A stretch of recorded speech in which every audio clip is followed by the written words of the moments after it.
Okay, folks, it looks like we've stabilized with everybody jumping into the webinar. Thanks so much for joining us. My name is Travis Durick. I'm a product manager here at Peplink. And the topic we're going to talk about today is Peplink for public safety. We're going to highlight some features that you may or may not be familiar with, but nonetheless features that we find public safety users really like and find useful.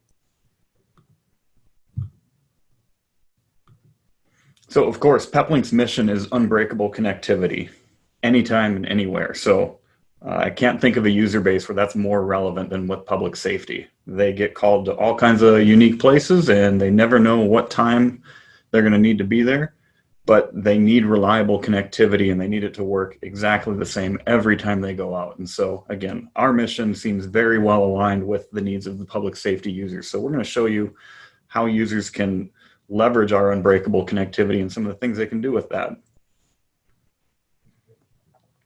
So like I said, we're going to show you 5 different features that we've found public safety users really find useful out in the field and help them do what they need to do to achieve unbreakable connectivity. So I'm going to just walk you through those real quick here, and then we'll cover a couple other topics, and then we'll go into more of a live demo of each of these features towards the end so that you can see where they are and get a little better understanding of how each one works and how you might be able to use it. So first up is GPS and WAN quality reports in our InControl 2 central management system. There's super rich data that's recorded and stored for historical signal strength and WAN quality, and that's also mashed up with the GPS capabilities in the product. So you can get really intuitive maps about where your signal strength issues might be and where, so you can diagnose problems that you get reported from the field. Another similar feature, but quite different in another way, is the GPS broadcast and export. Public safety users have had GPS mapping applications in their cars for years often, but not in an internet connected manner. And so when they go to upgrade their connectivity in the cars or the communications equipment in the cars, adding a router that already has GPS capability is great, but often public safety users want to integrate that new GPS feed into an existing application that runs on a PC or mobile data terminal in the vehicle. And so we'll show you where those features are and how you can use those. Another one, when you're rolling out lots of devices for lots of users, zero-touch configuration is a really big time saver. And so we'll show you how our InControl 2 management system can help you scale up your deployments really fast so that you can make sure everybody's got the same configuration and you're able to quickly update configurations if there's needs to for security or any other reasons. Similarly, IC2 has a zero-touch configuration interface for our SpeedFusion configurator. And so that's what lets you do the packet level unbreakable SD-WAN technology that Peplink offers in a really simple and again, zero-touch configuration manner.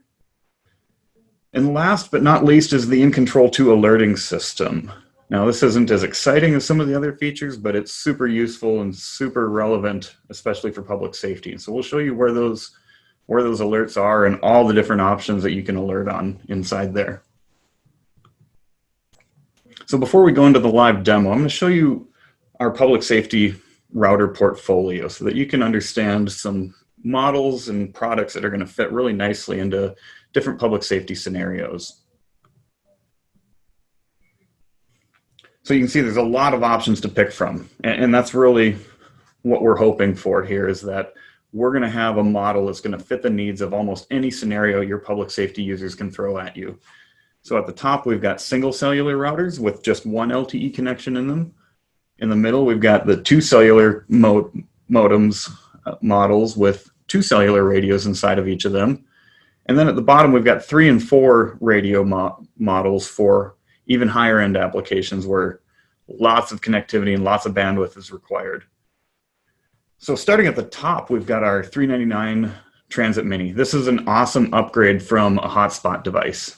So if your public safety users are used to using maybe a USB modem or some sort of consumer Wi-Fi hotspot device, this 399 Transit Mini is an excellent upgrade. It's got ignition sense and nice vehicle-friendly power input, so it's going to attach to the car and get mounted permanently, and so it's always going to be ready to go and always in a ready state when your users are ready to go and go on their mission. We've also, on the second tier, that dual modem product, the first one there, that Transit Duo, that's an exceptional price point in the market for a 2-radio product. That's $9.99, and it's got 2 Category 12 radios in there. So you can connect one to FirstNet and the other one to Verizon, and you can get all the benefits of both of those networks in one affordable box. Oftentimes that router is cheaper than a lot of competitors' single radio models even. So it's a tremendous value with two connections in that one box. On the dual radio side, you can also see there's a couple outdoor models. Those are excellent for remote outpost locations that don't have very high quality wireline connectivity, or maybe the building material is just really challenging for getting signal.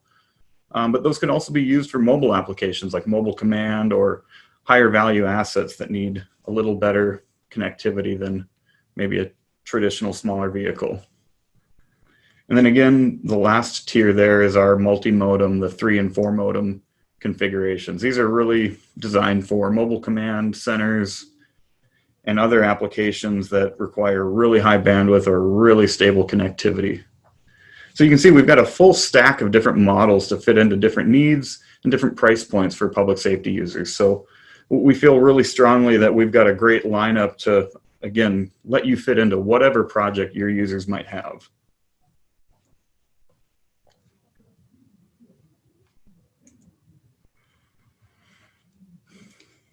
So how do you achieve unbreakable connectivity? We talked about that at the beginning.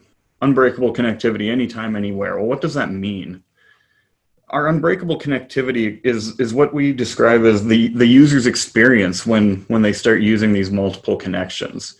There's other companies that make dual LTE routers, right? A lot of you have seen those products, but there's a big difference between a dual radio product and a dual radio product with SpeedFusion. With the traditional dual radio product, you can connect users to multiple networks, but what happens is all of their traffic gets sent to one radio or the other radio, and that traffic is going to live and die on that radio. So if you have a user that starts up a VPN session from their laptop, the router is going to send that either out radio 1 or radio 2. And again, whichever radio the router picks, if you move into an area where that carrier's coverage isn't good, that VPN is going to time out, it's going to have interruptions, and eventually that VPN session is going to break. Now the router is going to automatically let it reestablish to the other healthy radio, but again, that user experience is not unbreakable connectivity. The user got interrupted, and who knows what they might have been doing, right? Connectivity interruption for a public safety user can be literally a life and death situation. So doing that automatic failover is helpful, but it really doesn't solve the user's problem. It really doesn't deliver on what their expectations of a dual radio product should be doing for them. And so that's where Peplink's patented SpeedFusion technology comes into play. What SpeedFusion lets us do is it lets us shift traffic at the packet level. So if a user's VPN is mostly using Verizon, but suddenly there's a coverage issue there, we can shift that VPN session, again, at the packet level over to the other FirstNet connection so that that user doesn't experience a drop in their connection. They don't have to reestablish their VPN. They don't even know that they switched from Verizon to FirstNet. We can completely hide that from them so that their experience is really, truly that unbreakable one. So this lets you combine the coverage of multiple networks, and when you've got 2 networks in play at the same time, it lets you combine the bandwidth of those 2 networks, even for a single session like a user VPN. So SpeedFusion technology has a few different modes that lets us use this packet level technology to achieve different outcomes and protect traffic in different ways. So at the bottom, we've got hot failover. Again, that's that seamless handoff from one carrier to another. You're not necessarily actively using both at one time, but you can fail over in less than 1 second from one carrier to another. WAN smoothing is another SpeedFusion strategy that helps you protect real-time traffic. So you can protect live video, live audio, voice over IP, radio over IP. There's multiple modes and technologies within WAN smoothing that lets you enhance that real-time traffic on single and multi-WAN links. And last is bandwidth bonding. People want more throughput in the field so they can get high quality video uploaded, they can get all kinds of files and data sent from the field out elsewhere for for other parties to digest and process when there's a situation. And so SpeedFusion's bandwidth bonding lets you share those connections, even again for a single application.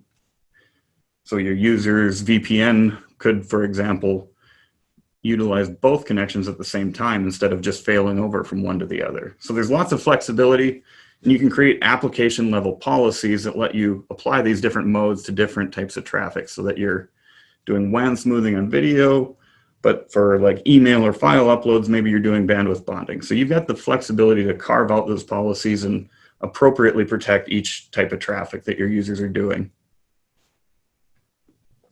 So a couple examples of how you could use this would be live streaming video from a vehicle. So again, SpeedFusion can bond multiple cellular links so that even a single video transfer can use the bandwidth of multiple links.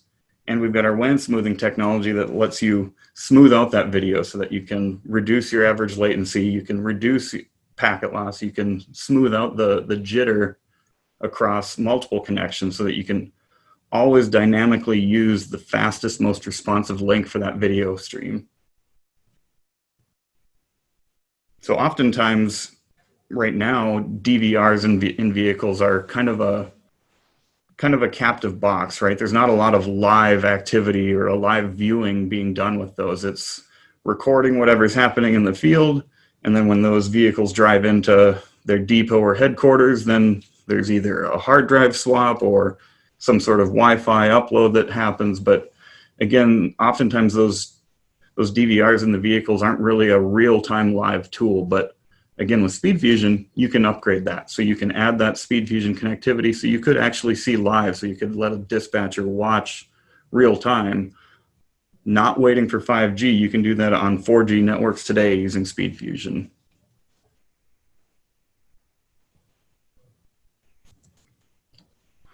Another great example of what you can do with SpeedFusion is extend two-way radios over IP, so you can get users on your radio system anywhere they go, and you can backhaul them using, again, LTE networks instead of traditional RF networks that two-way radios are typically limited to.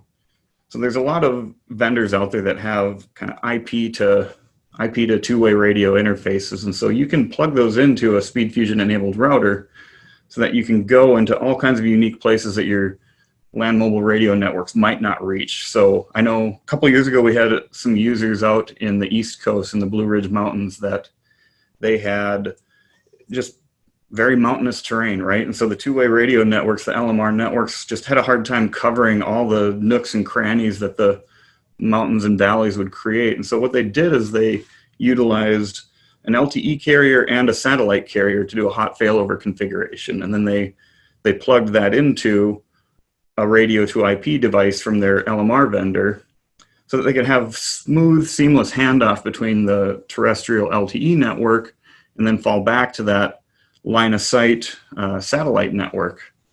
So they were really pleased with the ability to blend those two different technologies in a seamless way that really allowed them to operate much more efficiently and much more reliably out in the field than they could with traditional two-way LMR or even augmenting that with LTE.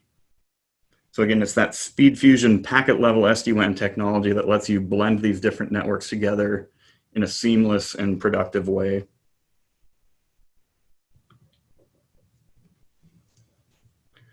So I won't waste any more time talking about scenarios and slides. We're just going to dive into the routers and show you what each of these features look like. So again, first up, we're going to do the InControl 2 GPS and WAN quality reports. I'm just going to switch my screen share here and go over to our InControl GUI. So just bear with me for 1 second.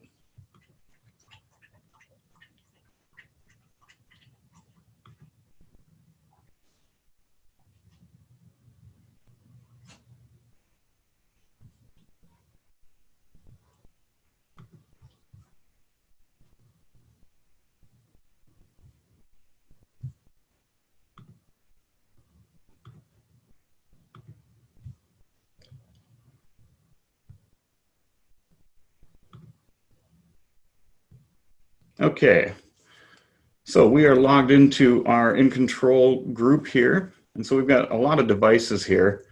But first up, we're just going to show you, like I said, the GPS and WAN quality reports. So I've got a Cat 18 HD2 MBX that we're going to look at here. To get to these reports, I'll take a step back. Here I'm at the group level where we can see all our different devices. So for example, in this device, this is that Cat 18 MBX here. So we're going to click on that. So we're at the device level now. And so when we're at the device level, if you go into reports, you can see WAN quality reports. And so then you're given a map and a blank graph to start out with, but I had a user, let's just say we had a user report an issue on June 30th. And so we're going to go look at this Verizon connection that they had. And they said, I think it was around 17:10, so around 5:10 p.m. they had an issue. So we're just going to scroll back to that point in time.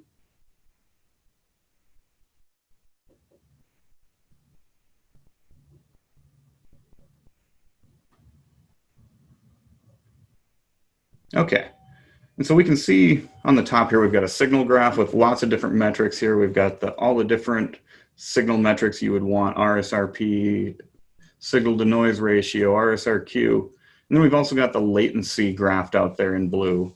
So you can see a lot of data at once. But again, that user reported some issues right around 5:10 p.m. or 17:10. Now below you can see that same time period overlaid with the GPS information. So you can see for the most part we had good connectivity, but you can see already just with the color coding we've got some kind of dead zones and maybe some low signal areas here.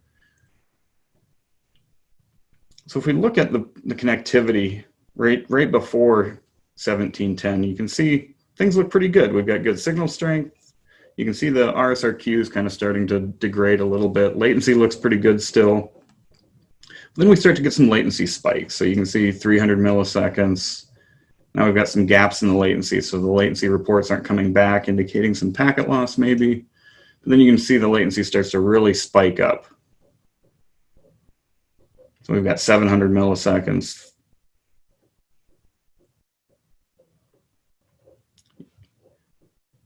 But you can see, you start to see the problems with the latency first. Then you start to see the signal strength kind of start to reflect similar issues. So you can see the RSRQ is going down, the RSRP is going down, and then eventually we get this WAN down event. And so this is our health checking mechanism saying, okay, I've lost packets, whatever thresholds you define for your outage window, however long you've set that to, that event, whenever that triggers, is going to get displayed here on the graph too. So you can very easily identify these issues.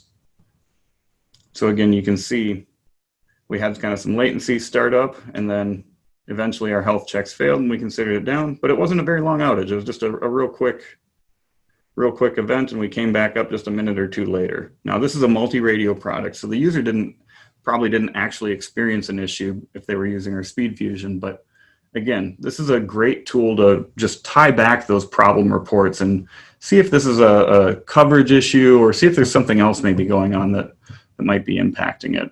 So I highly recommend you take a look at the WAN quality reports if you've got users reporting issues. It's a really great tool to really dig into what those problems are.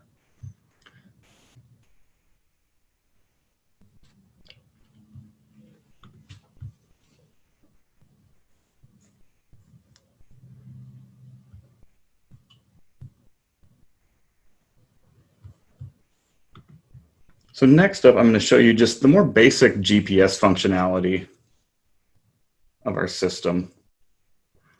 So again, when you're at the device level, you get all this data at the top, but then down towards the bottom, you get the map view. So today, this device hasn't really moved a whole lot. It's sat in this parking lot. But again, if we go back in time, we can pull up another day. And in this particular day, this user went pretty far. So they went from more of an urban area to a more rural area. So we can blow this up. We can view this in full screen. We can also play it back real time. So if we want to kind of see at a particular point in time where a user was, you can just quickly scrub around to where what that timestamp is. You can also play it real time, or you can play it at whatever speed you want to track. So you can also show the events that happened during that drive. So it takes just a second to populate here, but you can see we've got a new key that shows up over here. So you get all kinds of different events that get tagged on the map at wherever they happened. So you can see device online, offline, WANs up or down, and then SpeedFusion tunnels being up or down. And then we've got this blue one that just kind of shows you anything else that might have happened. So you can hover over those events and you can see, okay, yep, this was a client connecting to Wi-Fi. We got a red flag over here. Ooh, the device went offline there. Okay. And then we've got some disconnects on the cellular connection. So again, you can take a look back and really see where those issues happened without the user even having to report it. The other cool thing you can do is you can monitor speeds here. So if we change the color track, by default, it's just a blue line. But if we want to take a look at the speed, we can set whatever speed limit we want. I'm just going to say it's 70 miles an hour. And so you can see there's another key that shows up on the right here, and it changes the color coding based on the speed limit that you set. And so in this case, again, I've set it to 70 miles an hour. So anything that goes over 70 miles an hour is going to be coded red on the map. And so again, we can play that out.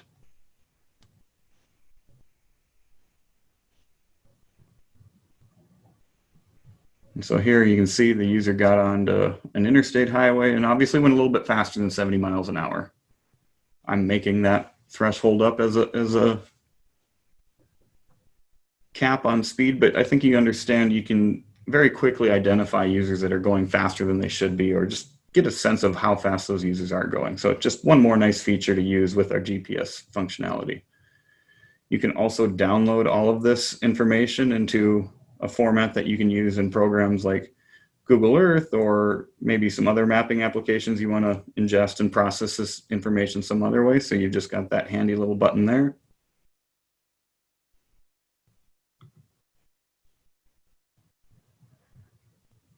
And again, you can just see that over time. So if you want to just zoom in, you can click on something, you can see the user's timestamp, speed, lat long, altitude, all that good information. So tons of useful capabilities there, all included within InControl 2.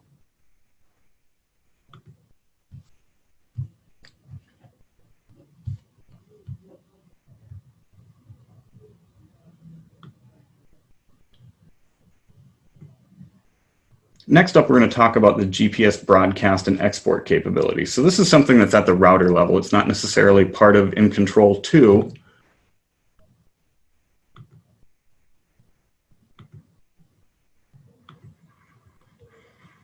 So we're going to log into this particular router, and you can see on the balanced models that have GPS capability, it's under the network tab. On the max models, it's under the advanced tab. So the tree on the left is going to look the same depending on the product, but to get there, again, it's either the network or the advanced tab, and then you'll see GPS forwarding over here on the bottom left.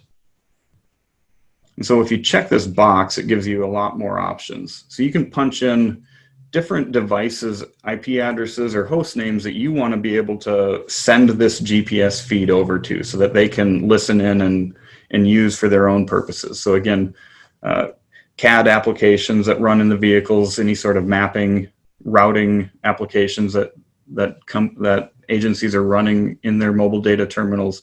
These are all examples of systems that you might use this functionality with. So it could be that you're sending that stream to a device that's local in the vehicle, or you could be relaying this information to an external CAD system's kind of central view so that your dispatch center could get more of a zoomed out view of all their different vehicles out in the field. So those are two examples of systems that you might use this feature with. But again, in any case, you can just type in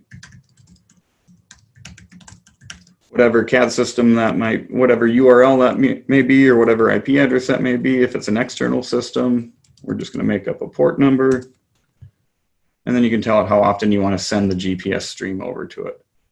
Now you can also do broadcast addresses, multicast addresses. So if you've got an address, for example, you can just, if you've got a software system that listens for this via broadcast, you can do that on the local network that way.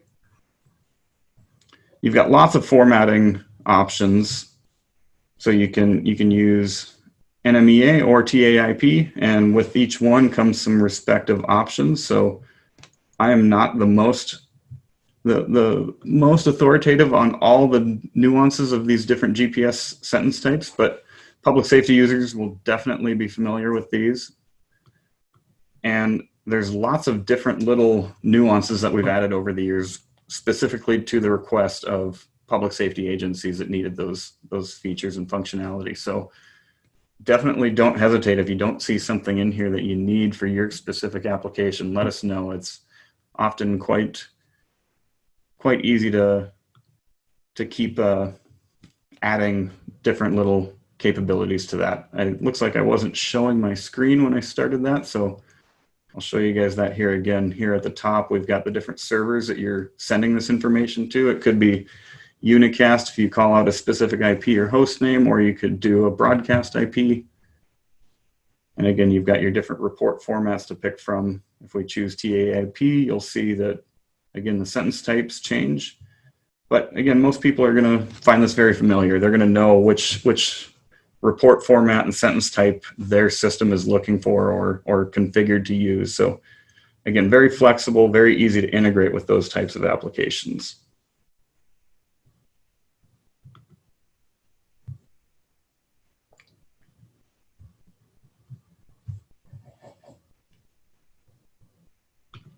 So the next one we're going to talk about is zero-touch configuration. So if we go back to the public safety webinar group here, there's several different items that you can provision in bulk across any different products of ours. Again, from this single pane of glass, just a few clicks. So let's start out with Wi-Fi. So let's say we've deployed several different products that support Wi-Fi. So it might be our Transit Mini in a lot of your cruisers, and then it might be something like an HD2 or HD4 in one of your mobile command vehicles. But regardless, you want the same Wi-Fi networks on all of those different devices. And so that's really easy with Peplink and InControl too. You can just come under this Wi-Fi IP, group-wide SSID settings. You can see right now it shows Wi-Fi config is all device managed. So that's kind of one at a time. Each router has kind of programmed its own Wi-Fi settings in it. But we can override that and standardize all the Wi-Fi configs. So first thing we do is we turn on Wi-Fi management. So this just says the routers can ignore their local Wi-Fi configs and listen to InControl for whatever SSIDs are supposed to be provisioned. We can click Add a new SSID.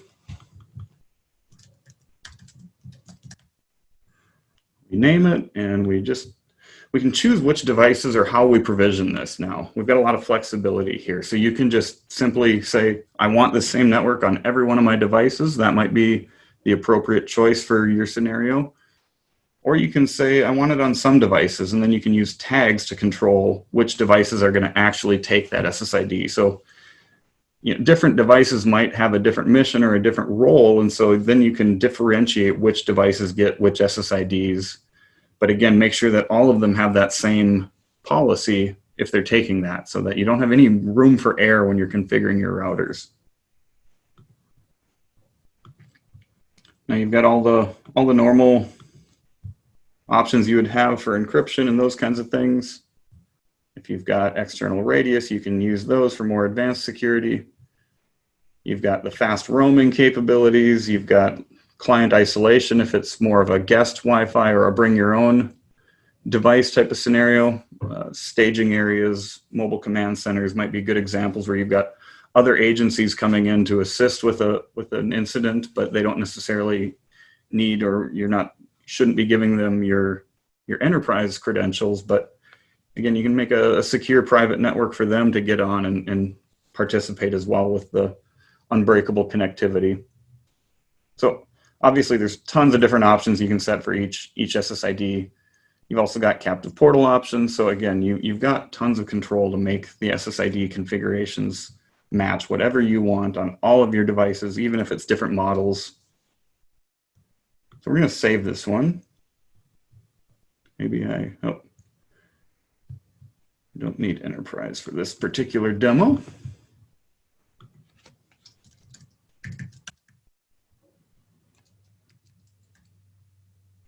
So I just punched in the security key.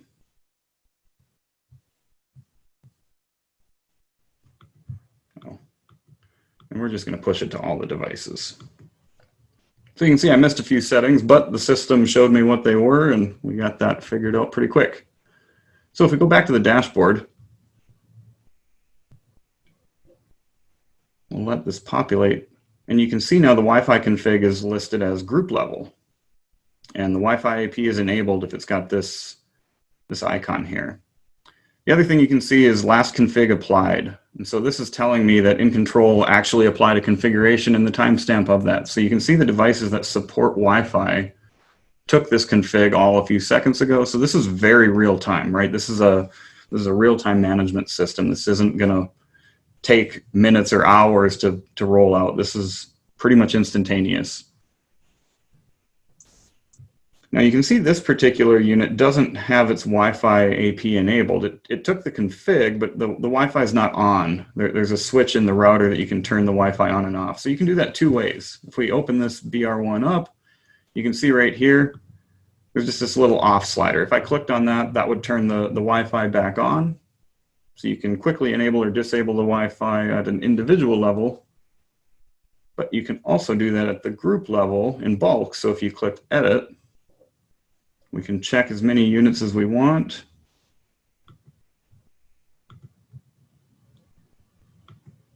And then under actions, we can say Wi-Fi AP state. And let's turn that Wi-Fi on. 2 of the 3 already have it on, but we know the other one didn't.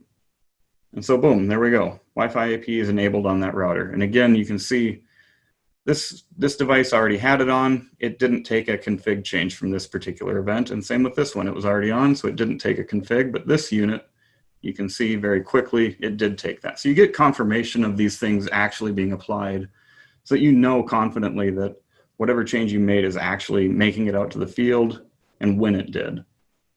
Now, the other cool thing is this system is going to hold those instructions for any units that aren't online. So if you've got a router that's offline, when you push a config change out, it will take those instructions whenever it comes online next. So you don't have to keep pushing and keep distributing those configurations as units come online. It's going to automatically take those instructions.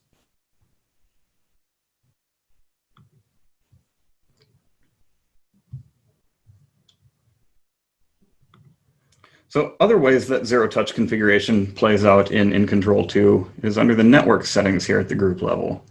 So stuff like firewall rules are another thing that you can manage centrally. And again, you can manage this centrally across all of our different products. So it doesn't matter if you've got different models in play, they all have the firewall capability. So you can provision all our different models with one policy here, or you can create, again, multiple policies and push those out by tags to the appropriate units. I've already enabled this feature, but similar to the Wi-Fi that we showed you, you just check that box to enable managing the firewall. And then you can create a rule set, or you can import a rule set. If you've got a router already configured the way you want it, you can just download that config from the router, import it here, and it's going to automatically build that same configuration in the cloud interface here. I've set up a really simple policy here to show you. I'm calling this region blocking, and this is using a unique feature of InControl 2 to add more security to your users. So on the outbound policy, what I've done is under the default rule, I've said, let's deny everything. So basically, if that's the only rule, the users on the network cannot establish any internet connectivity. Above that rule, I've created one simple rule to allow traffic destined for any region in North America. So this is using the internet IP address assignments to identify whatever website you might be going to or whatever system you might be accessing. Is that IP actually living in the US or not? And so we can detect that. And again, with these simple firewall policies, we can allow you to talk to things in North America, but with that default rule, if it's not in North America, it's going to get blocked. So if your users get sent some sort of weird phishing scam that goes to some server overseas, this rule is going to protect your users from actually clicking on that and getting to that site. Now you can add any other firewall policies you normally would here.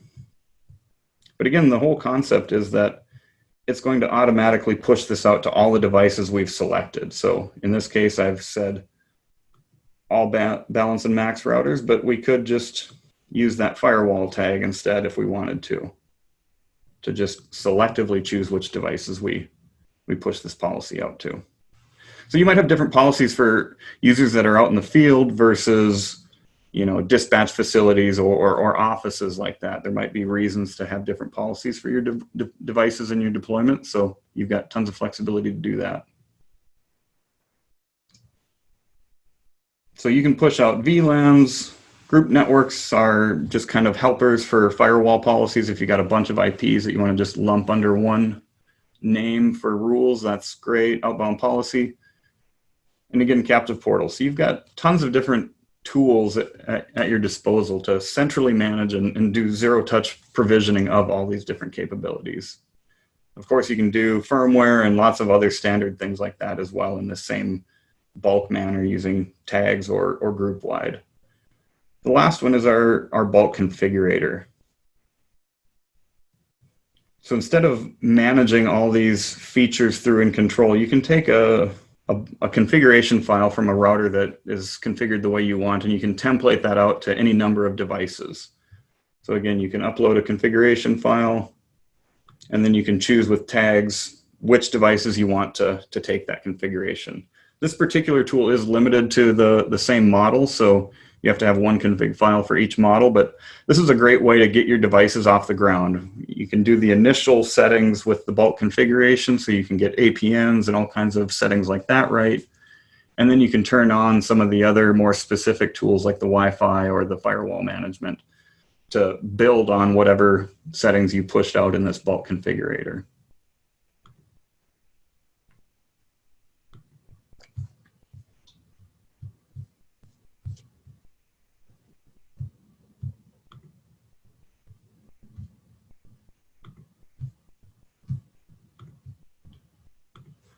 So next up, we'll show you how to use the SpeedFusion configurator. So that's just right here next to the Wi-Fi AP tab. So we'll go to the live status. We don't have anything set up yet, so we get this little message. But if we go to the configuration side, we can dive in and build a SpeedFusion network, and you'll see how fast and easy it is. So again, SpeedFusion is what enables that packet level SD-WAN technology so that users can have that sub-second persistent failover between two networks or get that bonded experience. So when you enable that, that turns on the map view so you can kind of see where your nodes were last, and then we can add a profile. So you can choose your topology. I promise you don't have to be that networking savvy to build one of these networks. So we're going to do a star topology. It's going to automatically populate the IPs of the devices. For the hub device, we're going to use our Fusion Hub.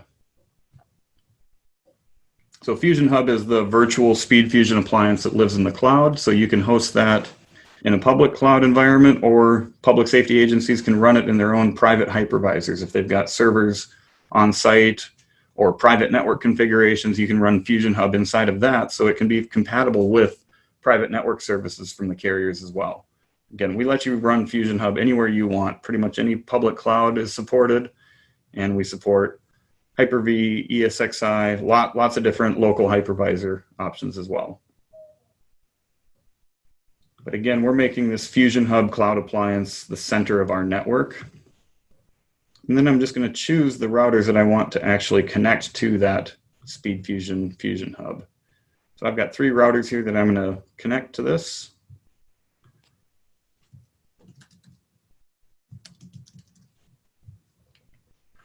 We're going to make the encryption 256 AES so it's nice and secure.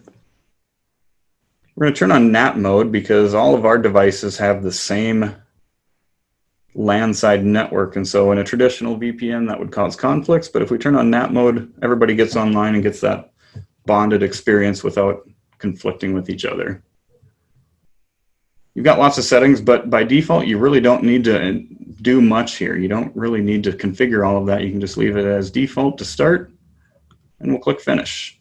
So the thing I always forget to do is click save changes at the bottom. We clicked finish, now we have to click save.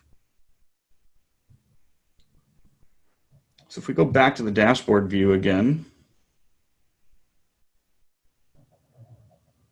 you're going to see several devices took a configuration again. So again, we're just validating that these things are there, they're listening, and they're actually responding to the configurations that we're making here.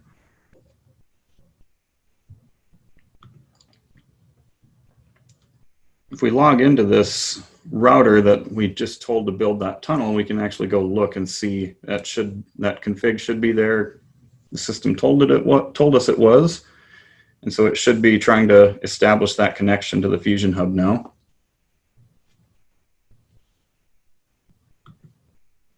We'll open that Fusion Hub up too, and we can just look from the other side. You can already see actually here we're getting tunnels coming up. So you can see that Cat18 MBX is connected. You can see the BR1, and this other device isn't quite connected yet.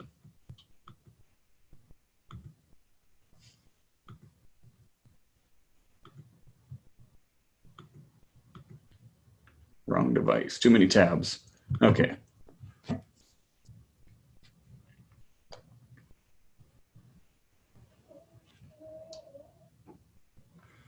So now you can see we've got tunnels set up. This last one's coming online. Again, we just did this live over a couple of minutes. We just built a really complex VPN with no sweat at all. And again, we didn't have to touch any of those routers. We just built the profile and it pushed it all out. Again, zero touch configuration, super powerful when you're trying to manage a fleet of devices. So I said we were going to talk about 5 features today, but there's actually one more surprise we'll throw at you. This is a new one that's coming out in our next firmware version, 8.1.0. I touched on this in a recent webinar, but definitely worth showing you folks again here. We've added the capability in 8.1.0 to make all of our routers serve as a time server or an NTP server. And so it's really simple in the router. You just check one box and click save. But again, it's under the network tab on the balance routers, and it's under the advanced tab on the max routers. And so this just makes the router respond to NTP requests. So if you've got a DVR or a PC or any sort of connected device on the network with this router, you can point them to the default IP of this router as their time server. Public safety users often call these types of NTP servers a net clock. So effectively what we've done in 8.1.0 is we've added that net clock capability to our product with no extra cost. So you can avoid buying a dedicated appliance for this type of functionality or pointing it to something out on the internet. You can use the local clock of the router to be that time clock or net clock for all your other devices. So this is the first layer of that feature. The second layer is, what is the router's time source, right? We need to make sure the router actually has its head on straight with what time it is. So if we go under System and click on Time, and this is located the same in both routers, both max and balance routers. You can set your time zone. You can also set the time zone from InControl in a zero-touch manner, but separately from that, you can set where the router is getting its time source from. So in this case, we're telling it to use a time server, and then below you can see it's just using the standard public Peplink time server. But we can use GPS as the time source if the router has GPS. And then we can use GPS and fall back to a public time server as well. So if you've got a router that's on a private network that doesn't have internet access, you can use the native GPS in the cellular module to get that time sync. So you've got super accurate time sync, and then you're able to, again, broadcast that time to any local devices on your network. So that's our kind of Easter egg number 6 popular public safety feature. And again, that's coming out in firmware 8.1.0. You can get that in release candidate today. And I think we'll see that GA hopefully before the end of the month here. So new functionality that's going to show up real soon.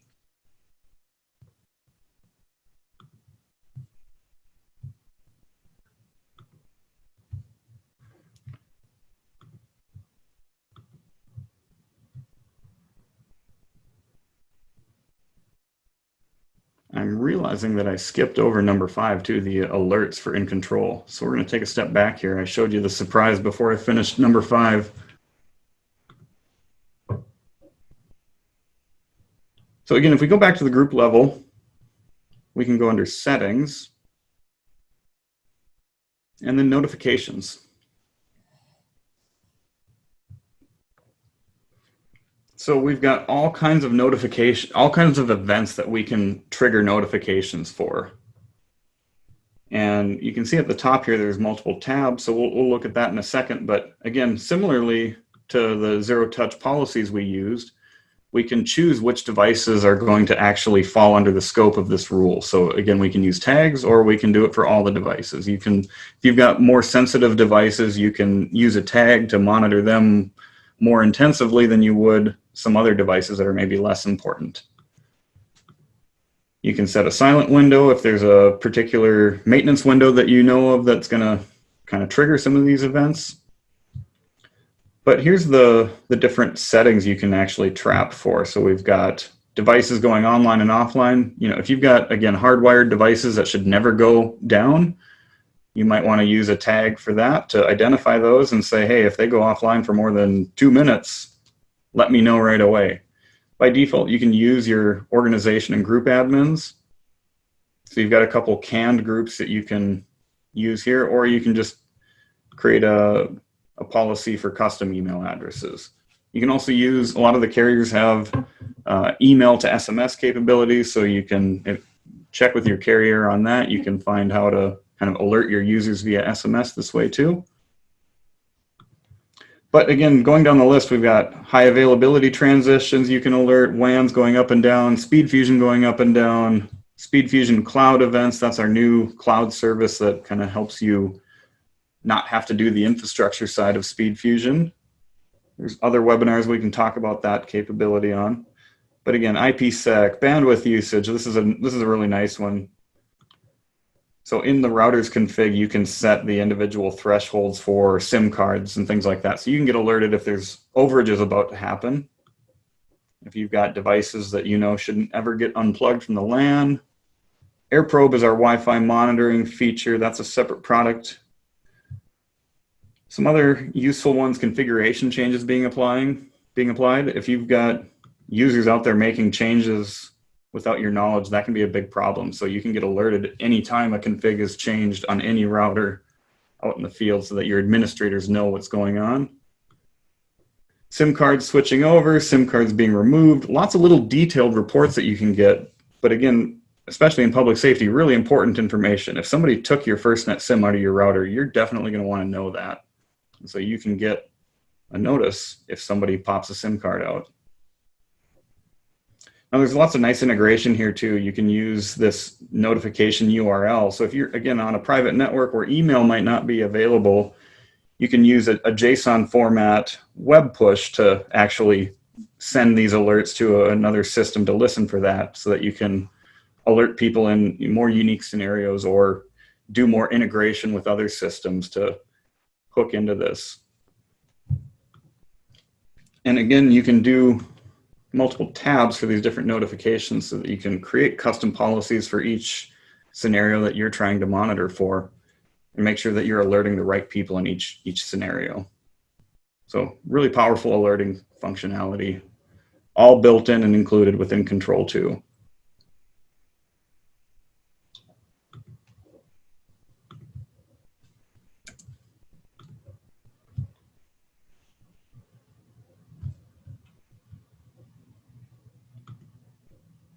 So that pretty much wraps up the content. I'm going to dive into the questions now. Give me just a second to review some of those.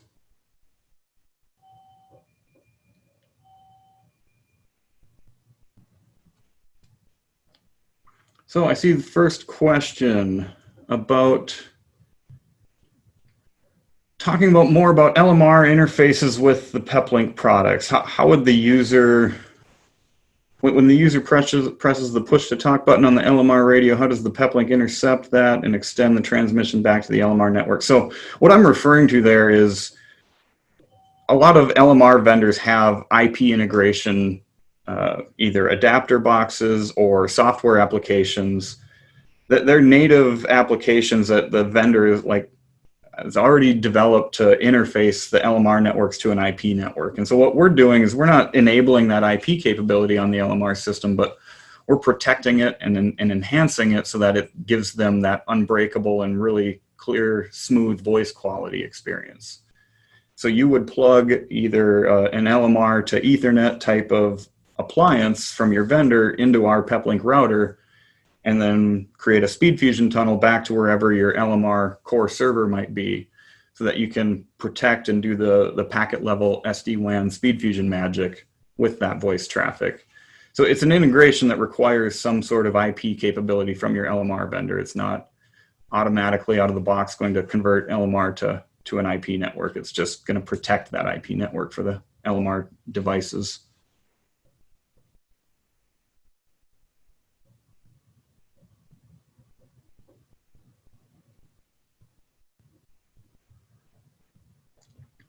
I see another question about the data retention on the GPS logs. I believe that's 60 days by default. I need to go back and double check that, but I'll show you real quick. There's two ways that you can, well, there's a couple different ways you can extend that. Number one, you can host our InControl management system privately. And this is really important for public safety. Again, oftentimes private networks are in play. So we make InControl 2 available to users so they can deploy it inside of their private network. So if you're not comfortable with the security of a public cloud application, no problem.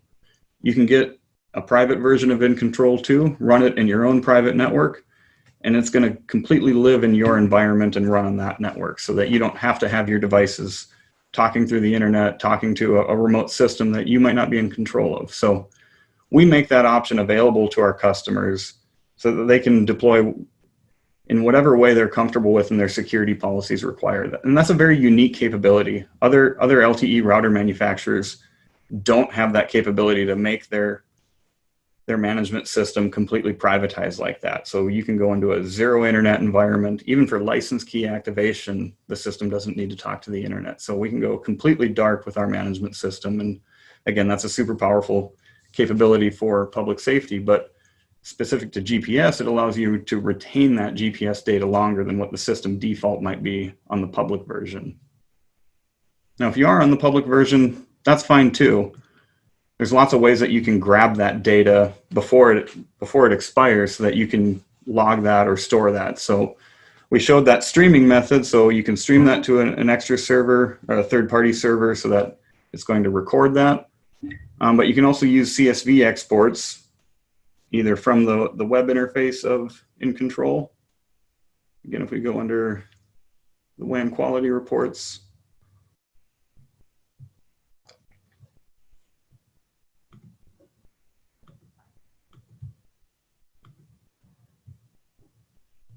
you can download all that signal and GPS data.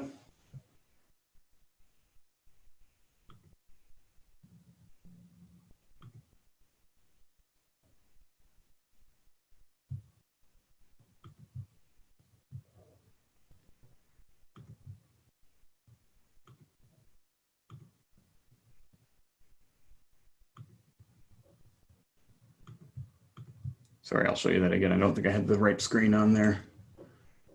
So we go under the WAN quality reports.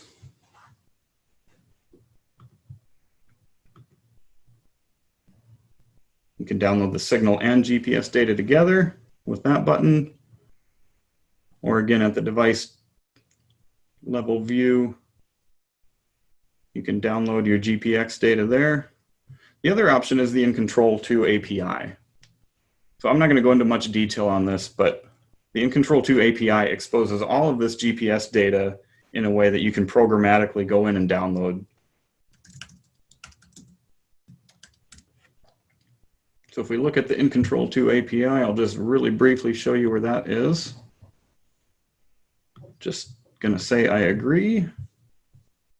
The cool thing about our API documentation here is it's living and breathing. So if you've got an InControl account, you can get a token, it will authenticate, you'll have to authenticate with your account, but then you can actually start testing these endpoints dynamically. So you can actually enter in the data needed to test each of these API endpoints so that you can actually get information spit out.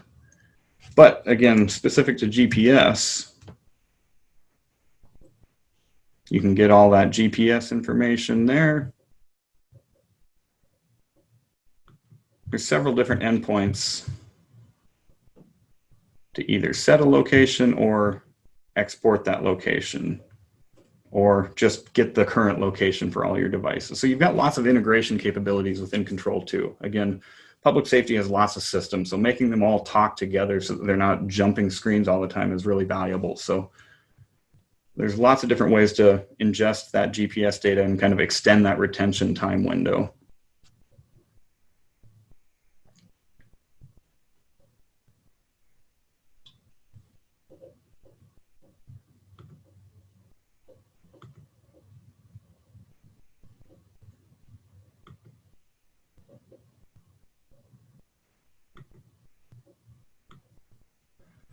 So I see some questions about where InControl is hosted. That's hosted in the US in AWS.